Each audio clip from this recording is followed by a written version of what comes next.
Hello, everyone. I'm Sherri Coffelt, and I'm so glad you're here today. And we have something special in store for you. We're going to be talking with Ivana Taylor. And I tell you, she's the publisher of DIY Marketers, and you're in for a treat today. At DIYmarketers.com, small business owners get low-cost tools, tips, and strategies to market their businesses on, get this, $17 a day. She has a popular weekly Bizapalooza chat that's on Twitter, and she teaches about 2 million small business owners every week. She's been a contributor to Amex Open Forum and has appeared on MSNBC. Today, Ivana is going to tell us about discovering your marketing superpower. Welcome, Ivana. Thank you, Sherri. I'm super excited to be here. And I don't know what it is with these like intro bio things. It's like almost seems like when you hear someone else say it, it almost seems like too good to be true. That's true, but it's not too good to be true when it comes to you. Oh, I love that. Well, I'm so glad you're here today. And I really am looking forward to talking about our marketing superpowers. I truly believe you're absolutely right. And I can't wait to hear your take on it. So when you think about what's happening in marketing today, I know you have a little theory that you talk about. Can you share that with us, what you call it? Oh, Sherri, you've been there. I've been there. We all been there. I've just given it a name, and it's this, and I call it slot machine marketing. And we all know what a slot machine is like, right? You walk up to the slot machine, and you put money in there. I was in Vegas one time, like at a conference, and I walked past the slot machine and I threw $1 in there. You press the button these days. You don't pull the crank, you press the button. And it spins and it spins and it spins. And guess what happened? Not a doggone thing. Yep. Right. And it occurred to me as we go through the marketer's journey, we've heard of a buyer's journey, but we happen to go through a marketer's journey. And the marketer's journey is we see something and we're like, oh my God, that sounds awesome. That's going to be great for me. And then you do it and you throw your time and your money away. That's the slot machine part. And then nothing happens. Undaunted as we optimistic entrepreneurs are, what do? We do it again. And Sherri, I think it's an addiction, just like the slot machine. And what we do is we throw our time and money away in something in hopes. There is that hope that maybe this one will work. But what I found is that it doesn't work that way. And I have many, many reasons for why I believe it doesn't work that way, because few of us understand that there is a marketing process, not just the ideas and the things that the experts are telling you. Believe me, they figured out their marketing process, right? But you need to know some very basic things about, just like we know long division, right? Some people could do it in their head, but most of us, we got to show our work. And marketing is exactly that way. And if you're not showing your work, you're just guessing. And that's slot machine marketing. Oh my gosh, I love that analogy. I often talk about throwing marketing spaghetti against the wall to see what'll stick. That's kind of my analogy for what you're talking about. And the other thing I love about the slot machine analogy is you put the money in the first slot machine and you hit the button now, as you said, and then you maybe try it once again. But then what do? You also move on to a different slot machine. So just when that first slot machine was maybe ready to hit. And that's the other thing I see with so many marketers is that they don't give the slot machine enough time either. So yeah, I totally get that. And analogy. You got to know which slot machine, right? And exactly. I think that's what brings you never us. Know which one's going to hit. Or maybe your game isn't slot machine. Maybe you have a totally different game. Yeah. Right. And I think that's what brings us to the superpower part of this conversation. Yeah. Tell me more about that. What's your feelings behind superpowers in marketing? Well, it stems from what we've just talked about, right? This tendency for us to look at, I'm going to call them millionaire marketers, right? Or maybe you're exploring a side hustle and there's all kinds of people out there telling you things and they're like, oh my God, that must be a great idea.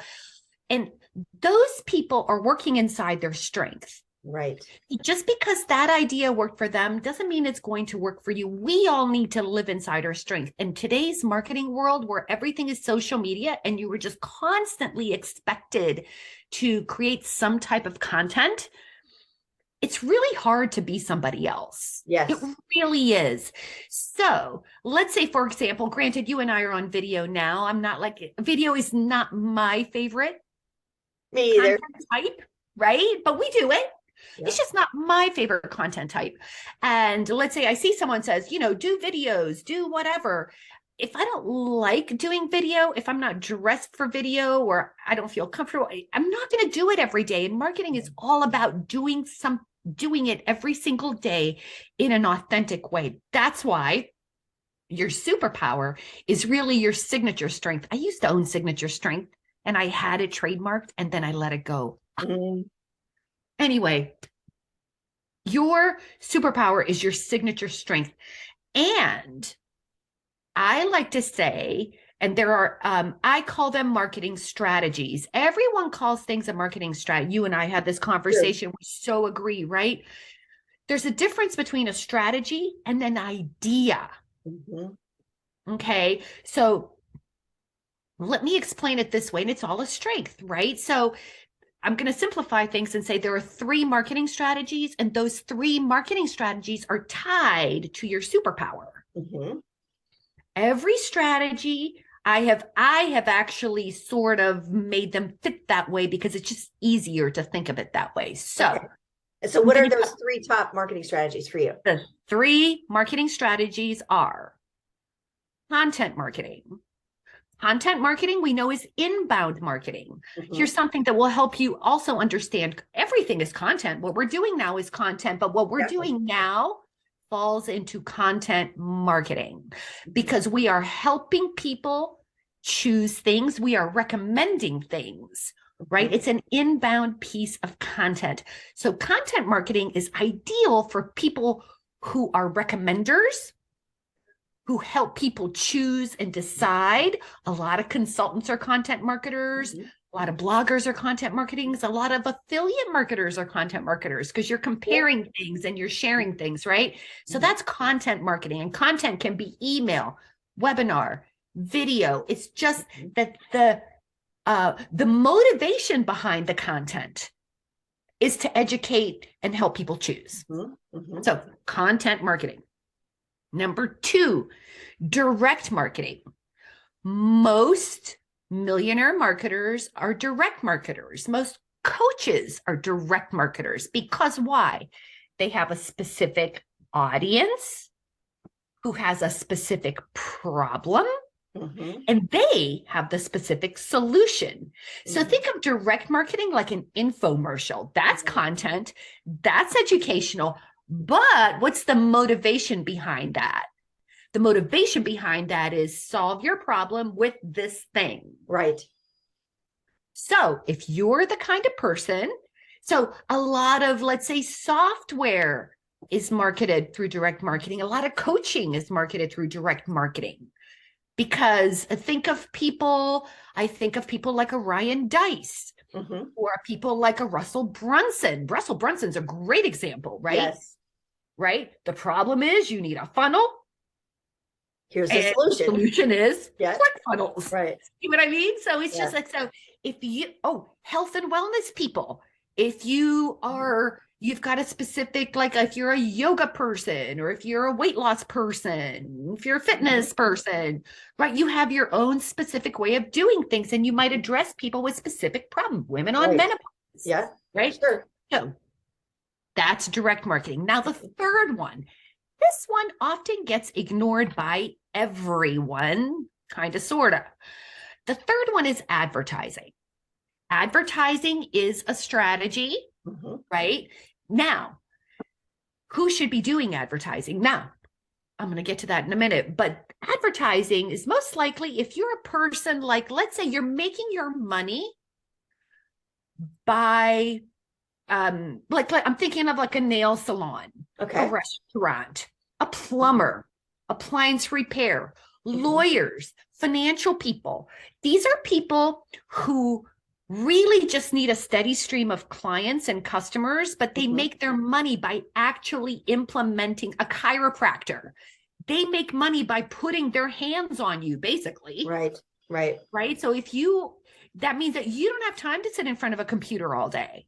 Who's been to a nail salon, right? They're there constantly, just Mhm. working. They don't have time to talk on the phone unless you're there to make an appointment, Right, right? right. Uh-huh.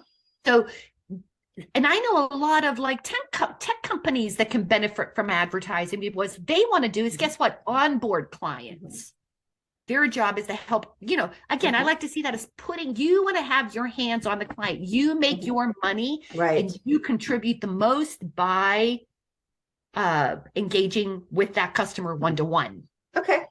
So you So got I three. just want to Yeah. say one more thing Yeah. before you ask your next question, because I know everyone's like, yeah, but aren't we doing all of them?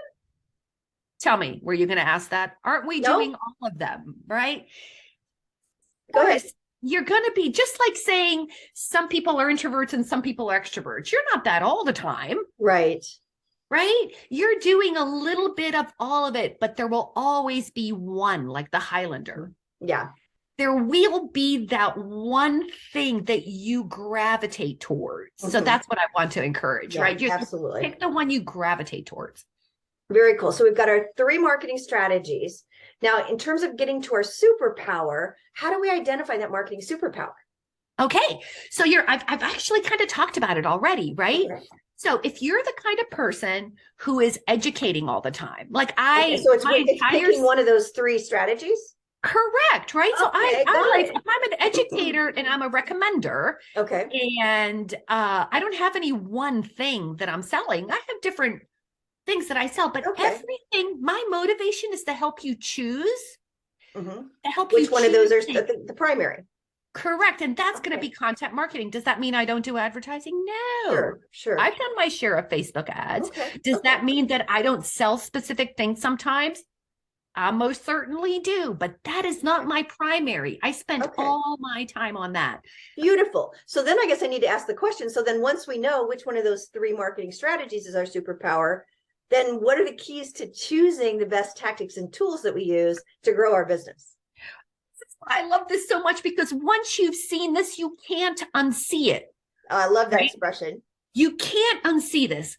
Picture this. How many times have you heard people talk about email marketing strategies, Oh yeah, right? a dime a dozen. Yep. You need to put something in the email. Like, what do I put in the email? So if you've been confused by the whole email marketing strategy, well, no wonder you're confused. You haven't picked your superpower. If your superpower is direct marketing, Mm-hmm. right? You're a coach, you're a consultant, you got a whatever, and you've got a program that you're selling, and you are going to sell that program by putting people in a webinar and then making a pitch at the end of the webinar. Guess what that is? That's direct marketing. If Right. you're a direct marketer, you got a product, you've got a audience and a solution, then Mm-hmm. put that in the email, right? Right. If you Right. right, and then that means that every piece of content that you do is going to be doing what? Talking about problems and this and how this thing solves your problem. Mm-hmm. All your software platforms are great at that, whether you're using Kajabi, Right. Keep, any of that. You can see that they are direct marketers. Mm-hmm. So that's what you put in the email. That's what you put in your social. You see what I'm saying? I love All it. Yeah. roads lead to the solution. Those are direct marketers. Content marketers, all roads lead to my traffic, Mm-hmm. Yep. right? Content marketers want inbound, they want traffic, and And they when want to eyeballs. educate people. So with direct marketers, the sale is kind of like always there. But for content marketers, it's a longer process. You sacrifice speed Mm-hmm. for I don't know what to call it, education Mm-hmm. Okay. and helping people choose. Okay. Cool. Hence I a like lot it. of introverts Uh-huh. tend to be content marketers, Yeah. while a lot of extroverts tend to be direct marketers, Mm-hmm. while a lot of analytical type people tend to be advertisers. Ah, interesting. Okay. Cool. I love it. I love it. So yeah, I mean, I love the whole idea of choosing our marketing to fit our natural strengths. I so often talk to my clients about the marketing strategy, of course, has to catch your ideal clients where they are. But if it's something you hate doing, don't do it. You're not gonna, your energy is gonna get all over it. It doesn't matter how good, in quotes, a strategy is it's not going to fit with your natural strengths. You're not going to excel doing something you don't like doing. Right, Sherri? What do we all know? An implemented strategy. What does it say? An implemented mediocre strategy. Yep. Is better than like having this awesome thing that you don't do. Yeah, exactly. Yeah, I'm not sure what phrase you're talking to, but yeah, I tell people will come to me and say, well, I have to do social media. And I'll say, why? Where's the law that you have to do social media? Do you like social media? No, I hate it. I never get on social media. Then don't use it. There are 100 other strategies you can use, whether it's whichever tactics, maybe I should use in your language, whether it's direct marketing or whatever your overall marketing strategy is. There's 100 ways you can market your business. Don't choose one if it's not one that you're going to enjoy implementing. Exactly. Yeah, exactly very cool. right. Okay, cool. Well, you've shared some amazing information here. And I guess one last quick question. How do you use all this knowledge about the right overall marketing strategy for us based on our objectives, and then how to choose those tactics to also help us choose our tribe and the experts that best fit with those strategies? Isn't that just the best question, right? Because I'm so glad you asked it, because part of I don't want to say it's my mission or whatever, but I don't want to make it seem like I am anti-expert. I don't know what to say, right? We all follow people. I follow people, right? And I encourage other people to follow people. But you need to know when you see a program or an expert or someone, right? Because there are dozens of them for absolutely every type of idea under the sun. So that's why I feel that when you choose and when you work outside your strengths, so let's say I know that I'm a content marketer, right? So that means that I know that I happen to like to follow Ryan Levesque. I'm certified in the quiz funnel, for example. So just to let people know, right? Yep. I do it, right? I run quiz funnels. And one of the things I like about that is that it's the type of educational content. Right. I chose that because that matched what I help people choose. And a quiz funnel helps you choose. Exactly.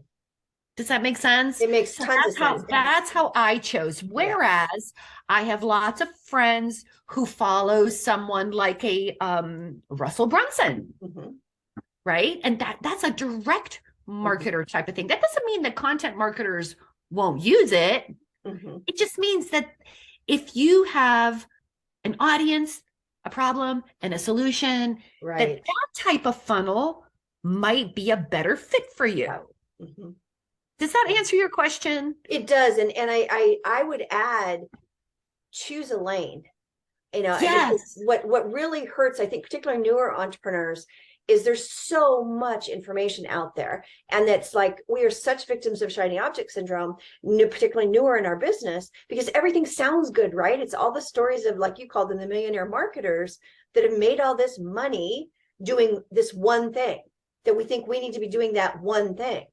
And we don't necessarily have the filters to really effectively think through, is that one thing right for me, my business, how I want to live my life, the amount of time it's going to take, all those things, those criteria that I use when I help my clients choose strategies. We don't really think through those things. So we can pick not only a strategy that fits under the wrong marketing strategy, but one that just doesn't fit us in our business. So pick a lane and follow the right people, but follow, half a dozen or less, not 60. Absolutely. Honestly, I say to people, not even, you can follow who you follow. Yeah. Whatever floats your boat. But I think in the spaces that you and I travel in, I see people who are spending money on a lot of programs. Yeah, absolutely. And they never get implemented. As a coach or as a consultant, what I tell people is, if you're going to choose this, if you're in something else, don't choose this now. Right. Yes. Finish what you're doing, one thing at a time. Yeah. I will routinely actually tell people not to buy my programs if they're a program centered around a specific tactic, because they're not ready for it. And, of course, in the virtual world, nobody does that because they don't really know, because they don't get to know the people. But it's a surefire way, and these people are charging incredible amounts of money, but they're making the assumption that you, you're ready. Absolutely. And so if you are going to invest $15,000, $20,000 in an annual program, think of it, that's like a degree. Exactly. Well, we could talk about this subject forever, but I do know you have an amazing free gift that you want to offer our audience. So can you tell us about that? I do. So my amazing free gift is the DIY Marketers Masterclass Library. I'm really excited about it because I went out and curated dozens of very, very short interviews that have specific recipes. I call them recipes, where just about getting customers, keeping customers, and making money. And they're all in that masterclass. I'm adding new content all the time. Wonderful. So that is sort of one of my free gifts. Oh, I love that. So watch the video here, look in the notes below. You'll find a link to get that, the masterclass library. It sounds amazing. And and I think that everything you've shared today has been right on, in my book, at least. So I totally enjoyed our conversation, but I can't let you go with asking you one last question. And that is, if you had known everything you know today when you started your business, what would you tell your new entrepreneur self? Well, the one thing that I'm constantly coming back to, and after so many years, I'm very, very clear about one thing. When I looked at these millionaire marketers, and they all give you this like rags to riches story, and they talk about how many times they failed, I believe that they gloss over something. And this is something I had that was like an epiphany, right? You know how you know something, but then you like really know it. Right.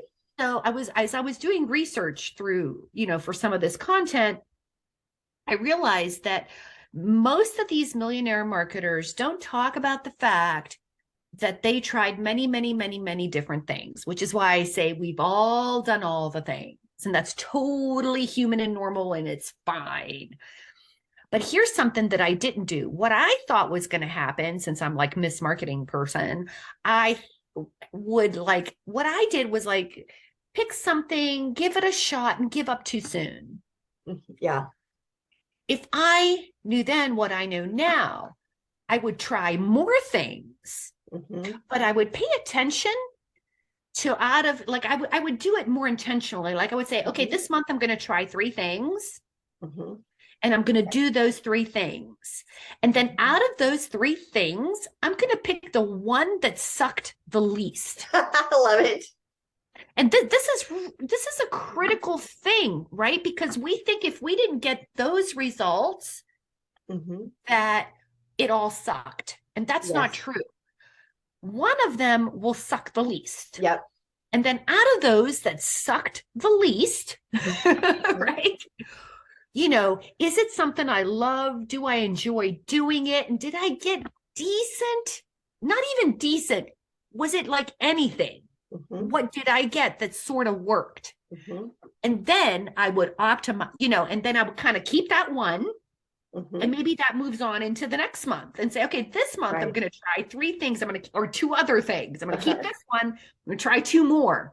You see what I'm saying? I do. And then which one? And this is, I give up too soon. Yeah. And a friend of mine called that the grass ceiling.